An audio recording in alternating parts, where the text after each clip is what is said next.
são nossos dados. Né? Eles estão pegando. Acho que deve conhecer eu melhor do que eu mesmo. Então é isso que eu acho. Eu imagino que eles façam um perfil, criem um perfil a partir desse uso, a partir daquilo que eu demonstro interesse, do que eu busco, e com isso ele vai direcionando a interação. Algoritmos, a internet, mais ou menos eles vão, você faz a pesquisa, eles gravam e depois eles ficam te enviando propagandas, porque às vezes incomoda, né? Você quer pesquisar outras coisas e eles ficam insistindo nas propagandas e tudo. Um algoritmo é uma sequência de linhas de códigos criada para resolver tarefas ou problemas de forma automatizada. Vários códigos de programação adotam essa estrutura básica, como, por exemplo, as redes sociais. Esse tipo de conhecimento pode garantir mais eficiência na hora de definir qual publicidade irá atrair o consumidor e até influenciar opiniões sobre religião, política. Para quem não é ligado em tecnologia, é difícil mesmo saber o que é algoritmo. Mas esse nome estranho à maioria das pessoas já faz parte do nosso cotidiano e nos captura cada vez que usamos o celular, um tablet, um computador.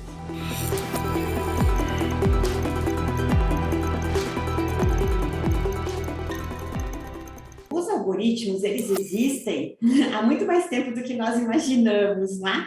Quando a gente lembra lá dos chineses com o ábaco, fazendo as operações com aquelas bolinhas para cima e para baixo, eles já estavam empregando, né, as técnicas de algoritmo, estabeleceram um raciocínio para chegar à resolução de um problema. Então, o algoritmo nós empregamos sempre, desde que nos conhecemos como humanidade, cada vez que a gente decide, por exemplo, como que eu irei da minha casa até o mercado, eu já estipulo na minha cabeça um algoritmo de quais serão os passos, literalmente, não é? Que eu darei para eu resolver esse problema, eu acertar essa minha tarefa.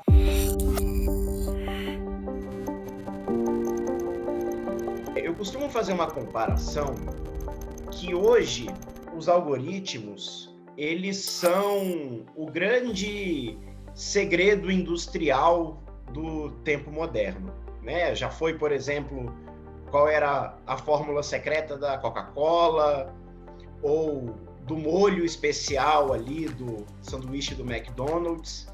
Hoje a gente está falando, né, que um produto onde, né, todo mundo quer entender a regra sobre como eles são produzidos ou como são feitos, são de fato, né, os algoritmos das redes sociais. Porque assim, né, dado o nosso ambiente de consumo de informação, e aí a gente fala, né, política, sobre questões comportamentais, sobre questões que vão envolver consumo, etc., são, né, comportamentos eminentemente digitais, independentemente do perfil, né, sociodemográfico que a gente está falando, isso no Brasil e no mundo.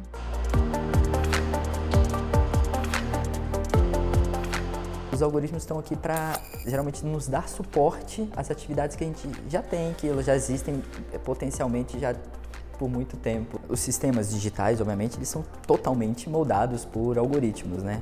Mas, eventualmente, esses sistemas são híbridos, né? Tem procedimentos, partes que são manuais, que dependem de determinadas pessoas. Então, tipicamente, os algoritmos que as pessoas colocam nesses outros sistemas que dependem mais também da atuação não digital, né? Seja, enfim, por qualquer meio, é criar os procedimentos, ou seja, os padrões necessários para que aquele propósito, aquele sistema, né, seja cumprido. Fala assim, então, por exemplo, uma biblioteca, né, como é que eu organizo os livros? Então, eventualmente, ali, naqueles algoritmos, estão os procedimentos, padrões, as melhores práticas de como se organizar, como se buscar o livro.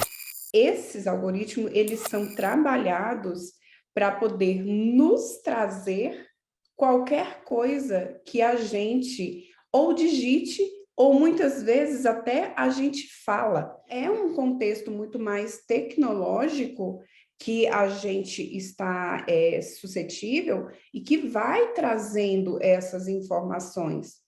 E aí, para poder a gente ver como que a gente possa evitar, eu falo, dentro do contexto da saúde mental, né? Se eu estou dentro de um quadro de depressão eu não posso ficar também pesquisando e buscando coisas que vai alimentar essa questão.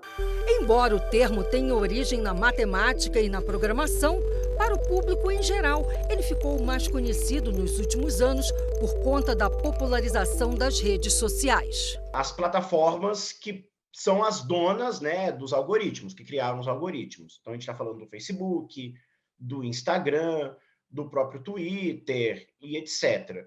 Acho que qual é um ponto, assim, né, que do momento em que as redes sociais elas foram lançadas, né, até um momento ali de maior maturidade de cada uma dessas redes sociais, a gente passou, né, os algoritmos eles passaram por algumas mudanças e por algumas transformações em que, de fato, né, a clareza e a transparência sobre as regras, né, sobre como os algoritmos funcionam e como que os algoritmos filtram e direcionam conteúdos para as pessoas nas redes sociais, isso foi se modificando e também isso foi perdendo um pouco de transparência.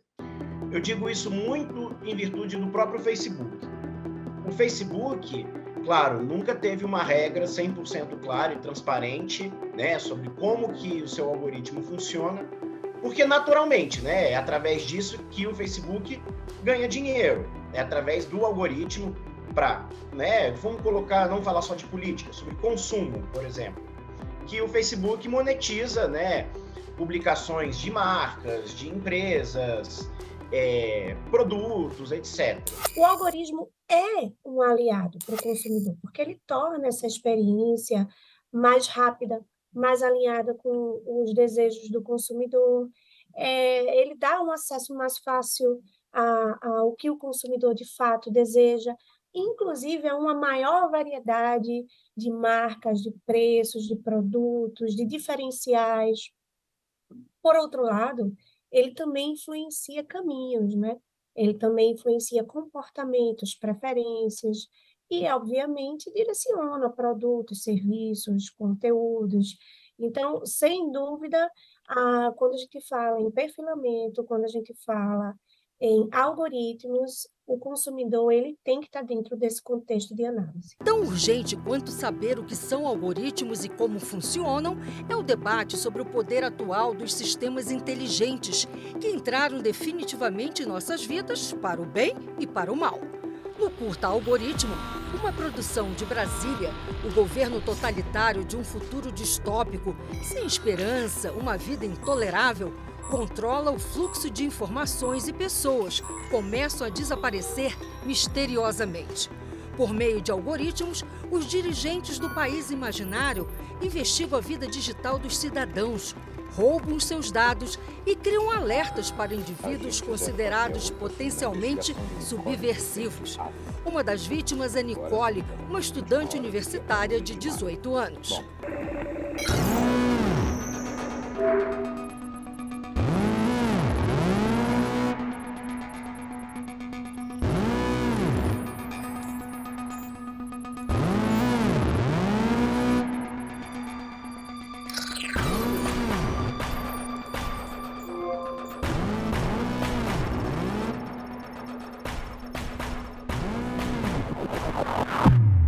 A ideia era a gente fazer um filme que discutisse um pouco a questão da vigilância digital, né? Mostrar como a gente está próximo de um cenário como 1984, em que os governos tinham acesso a tudo que a gente fosse fazer.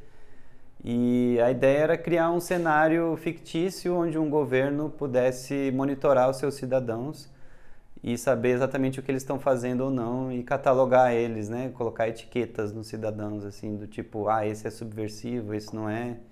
Tudo com base em conversas pessoais, né? Privadas. Então, eu acredito que a gente tem que ter esses mecanismos, essas instituições controlando esse tipo de poder, né?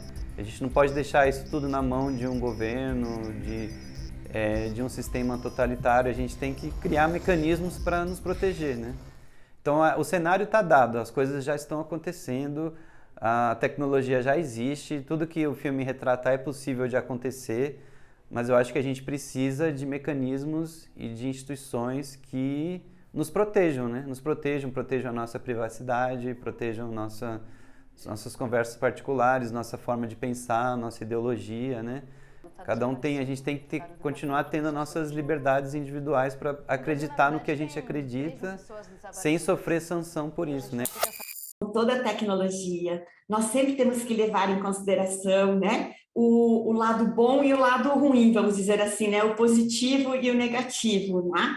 Eu gosto sempre de falar o exemplo do Einstein, da bomba atômica, não é? Imediatamente a gente lembra que matou, né, milhares de pessoas, né, com a ação da bomba atômica aí na Segunda Guerra Mundial. Em contrapartida, quando a gente olha hoje o quanto que a tecnologia utilizada para a bomba atômica foi melhorada, expandida, e que nós conseguimos hoje ter numa usina de um tamanho de uma caixa de sapato, a gente consegue prover, né, energia elétrica para uma comunidade de até 30 mil habitantes durante um mês. Eu acho que isso é fantástico, perto daquilo que nós conhecemos de pessoas que não têm acesso à energia elétrica, por exemplo. O servidor público Alan Matos já está plugado no futuro. Ele escolheu viver no mundo da tecnologia digital. Minha vida é o celular hoje em dia, né? Eu faço tudo nele, agendo viagens, trabalho, converso, conecto, pesquiso. É minha televisão, é meu jornal, é meu telefone, é tudo. Hoje é meu celular. Na verdade é um estilo de vida, né? É um estilo de vida quanto menos coisas melhor, tipo minimalista. Então a gente não precisa de muito a gente percebe que o pouco a gente se satisfaz. Então hoje com o celular, com a tecnologia, com o notebook, com 2 telas, né, igual você falou, a gente consegue conectar o todo. Não é necessário mais um método antigo, né, que seria uma casa com um sofá e uma televisão, com uma TV aberta funcionando. A gente não precisa mais disso. É muito mais fácil eu estar falando com o outro através de um aplicativo, de uma rede social, de um WhatsApp, do que eu entrar em contato físico com a pessoa. Uma coisa que a gente está estudando muito dentro da psicologia, que já vinha sendo sinalizado antes da pandemia e agora com a pandemia ficou muito mais fortalecido, é a síndrome da cabana.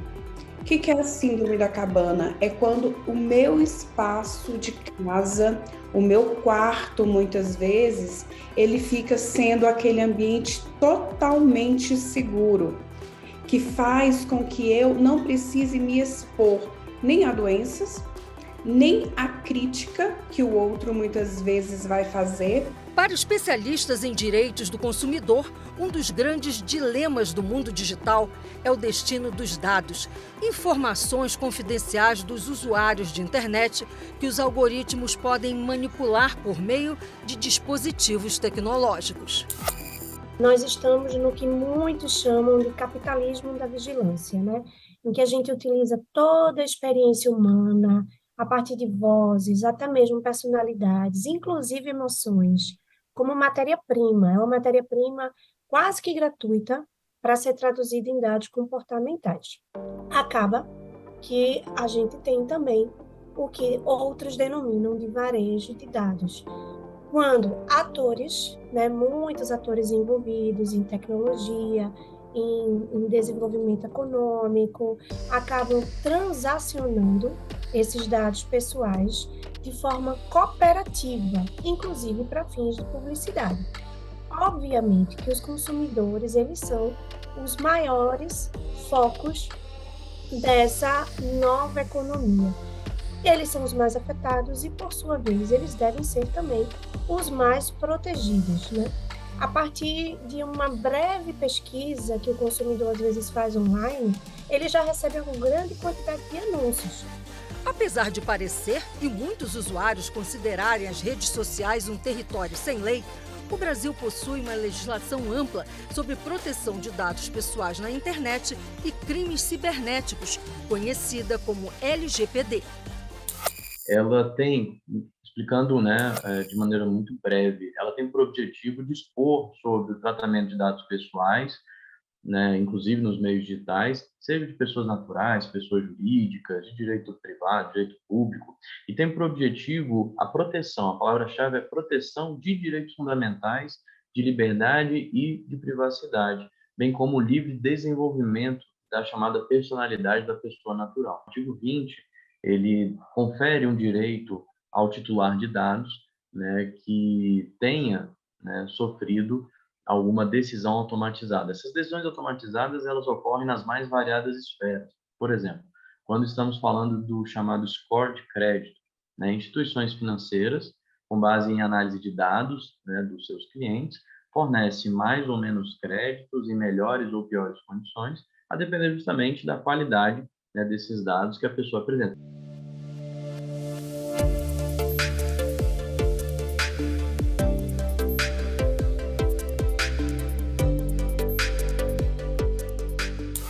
As instituições, empresas, muitas vezes, em virtude, infelizmente, da recorrência, muitas vezes possuem auditorias internas, que é o aconselhável, inclusive, né, que possuam, e aí já resolvem o problema de imediato e vão atrás dos responsáveis, né, pelo corpo jurídico próprio. Eventualmente, a empresa ou não resolve, ou por meio da sua auditoria, né, conclui que não haveria indício de fraude, cabe à pessoa não só procurar o PROCON, mas o próprio Poder Judiciário tem medidas cautelares, né, justamente para tentar resguardar, né, o direito da pessoa.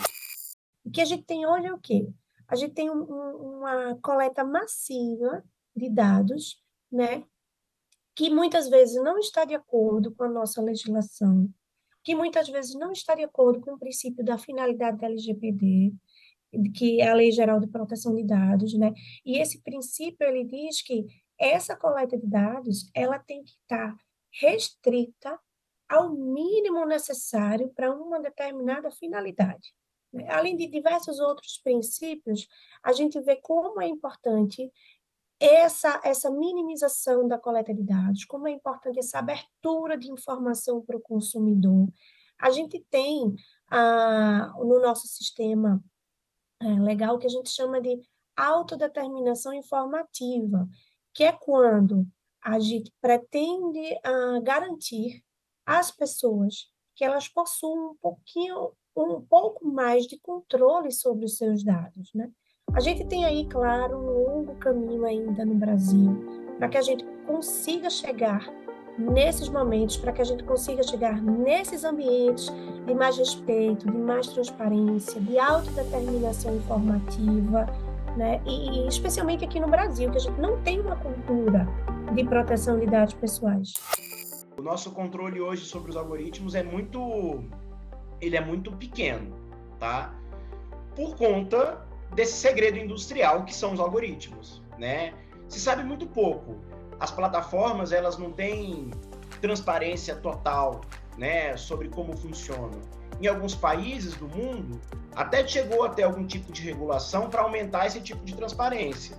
Mas vai entrar muito também numa discussão longa, né, sobre, enfim, a lógica de mercado, sobre uma lógica capitalista mesmo, que em que medida, né, que a propriedade intelectual desenvolvida pelas próprias redes, que são, né, os algoritmos, eles são, né, devem ser 100% transparentes. O que de fato mudou aí em relação a essa questão dos usos dos dados pessoais das pessoas nas redes sociais é a Lei Geral de Proteção de Dados no Brasil e os seus casos análogos na Europa, nos Estados Unidos e por aí vai.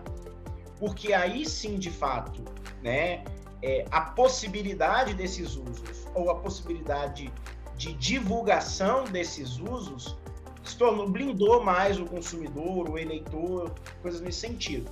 Esse foi um avanço natural ali nas democracias. Outra polêmica em relação aos algoritmos é o uso político e eleitoral da ferramenta. Um dos episódios mais emblemáticos foi a campanha à presidência dos Estados Unidos em 2016. O tratamento intensivo de dados recolhidos em pesquisas e algoritmos teria sido decisivo na vitória de Donald Trump sobre a candidata Hillary Clinton. A gente tem uma ideia da dimensão. Durante o debate da Hillary com o Trump na TV americana, foram mais de 400 mil posts feitos automaticamente pelos algoritmos de acordo com o momento que estava no debate, com as palavras que são mais citadas, com a organização do que estava acontecendo na rede, ou seja, aproveitando aquele momento, bem como o marketing faz, né? Aquele momento para que se construa uma imagem e essa imagem seja divulgada, né, nas redes sociais, receba um apoio, e aí você que está do outro lado indeciso, você vê que não é só você, que você tem uma gama de pessoas que estão também tendo o mesmo direcionamento que você se sente incluído. E isso, enquanto pessoas, enquanto sociedade, é o que todos nós queremos, não é? Ser incluídos, ser aceitos, que as nossas ideias persistam. E o amadurecimento do uso dos algoritmos vem nos mostrando, tá? É que você precisa estar dentro do ambiente digital para poder você disputar politicamente espaços e para você disputar politicamente votos, vamos chamar assim, né? Ou a preferência do eleitorado, a preferência da opinião pública. E nesse sentido, tá? Como a disputa política fora das redes sociais, ela é uma disputa incompleta, vamos chamar assim, hoje em dia, né, independentemente de qual é a ideologia que a gente está falando, qual é a preferência política que a gente está tratando aqui, né, dentro de um debate mais político, você precisa, né, do algoritmo, ou melhor falando, das redes sociais, para poder direcionar esses conteúdos para você, então, alcançar, né, enfim, o máximo possível, né, de eleitores.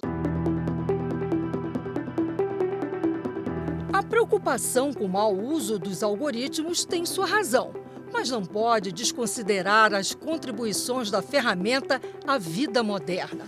Os algoritmos estão presentes nos avanços da medicina, da meteorologia, da gestão ambiental, nos transportes, na maioria das tecnologias que facilitam o nosso cotidiano. O mundo moderno todo é feito por isso, né? Então, todas as profissões sempre fizeram isso durante toda a história. Então, o marceneiro, o médico, né? O médico, ele tem os procedimentos dele.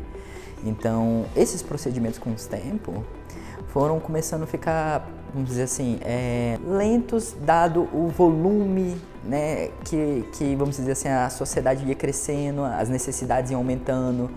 Então, e a informação, principalmente a informação, foi crescendo. Então, o próprio médico ou o bibliotecário, agora ele lida com muito mais informação do que ele lidava, sei lá, 100 anos antes. Então, alguns procedimentos é melhor automatizar em determinados sistemas e aí ele passa a utilizar o cérebro humano, que tem todo esse fator criativo, para outras coisas, outras atividades que só o humano pode fazer, e ele delega aquelas coisas, vamos dizer assim, depende do contexto, né, mas mundanas para os algoritmos. A evolução humana, especialmente quando vista nas últimas décadas, ela tem um estreitamento, ela tem uma ligação muito íntima com os algoritmos. Se a gente olha a evolução humana nas últimas décadas, ela é muito focada, ela anda em paralelo à tecnologia e à inovação. Tudo isso está baseado em algoritmos. Se a gente pensa, por exemplo, no nosso dia a dia, né, nos smartphones, nos computadores, nas TVs, nos programas de streaming, nas redes sociais, os aplicativos que nós usamos, todos eles são baseados em algoritmos, né?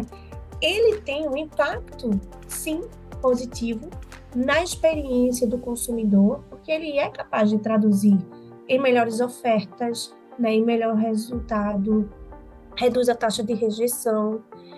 E, claro, o algoritmo, ele faz uma mediação mais equilibrada, ou pelo menos ele tem condições, se feito de forma adequada, uma mediação mais equilibrada de tudo que está disponível. Isso sempre aconteceu, sempre vai continuar acontecendo. Temos a preocupação de que essa evolução nossa, junto com esses algoritmos, né, junto com a inteligência artificial, com a aprendizagem de máquinas, não é, nos leve, como sempre, a um novo patamar, onde nós possamos ter uma expectativa de vida maior, onde nós podemos usar, então, também, né, para que nós possamos ter a expansão da capacidade do nosso cérebro, que nós sabemos que ele é fantástico, não, nós usamos pouco dele, nós podemos usar muito mais do que ele. Então, esse acesso à tecnologia é que tem que ser garantido para todos. Então, não que esses algoritmos fantásticos que já nos ajudam a fazer exames médicos mais elaborados, que eles também estejam acesso, né, a toda a população e não somente a uma camada privilegiada da população, que a gente está vendo que não necessariamente tem a ver com recursos financeiros. Esse acesso pode ser de recursos mesmo, de você estar habilitado num país, de estar habilitado numa sociedade agora que vai levar em consideração o conhecimento, a preparação, e esse tipo de diferenciação é o que me preocupa, que a gente não tenha e que a gente consiga, não é? Com que todos possam fazer uso desses resultados fantásticos que a tecnologia tem nos trazido.